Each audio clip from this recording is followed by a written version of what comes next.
Meus amigos, quando vocês verem uma pessoa famosa rejeitar o Evangelho, ore muito por ela. Porque atrás daquela fama pode estar escondido uma vida toda errada, uma vida suja. Porque Jesus falou assim em João 3,21, mas quem pratica a verdade vem para a luz. Rejeitou a luz, tem qualquer coisa séria. Se essa pessoa fosse uma benemérita, fizesse a obra de Deus, ela teria entendido o Evangelho de primeira, a fim de que as suas obras sejam manifestas. Ah, mas eu não posso. Não, eu posso. Zaqueu pôde. E Zaqueu, se eu defraudei alguém, eu vou restituir 4 vezes mais, de acordo com o que dizia a lei de Moisés.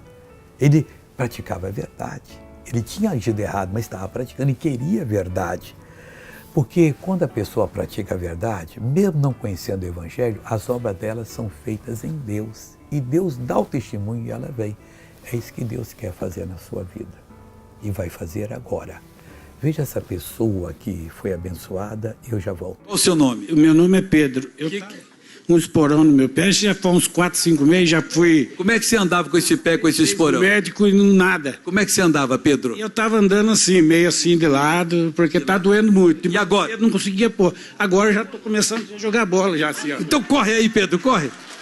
Não, o homem tá craque mesmo, pessoal. O Pedro é atleta, pessoal. Glória a Deus. Amém. Agora eu quero orar com você, Pai, isso é muito sério. Quem pratica a verdade vem para a luz. Quantos estão recebendo o título de beneméritos? Mas são, ó Deus, pessoas que vivem no pecado de prostituição, de desonestidade, de coisas que mexem com a mente, droga, bebidas, oh meu Deus, e até coisas imorais. Meu Deus, eu vou agora abençoar essa vida agora. E eu digo a todo mal, saia em nome de Jesus Cristo. Você diz amém.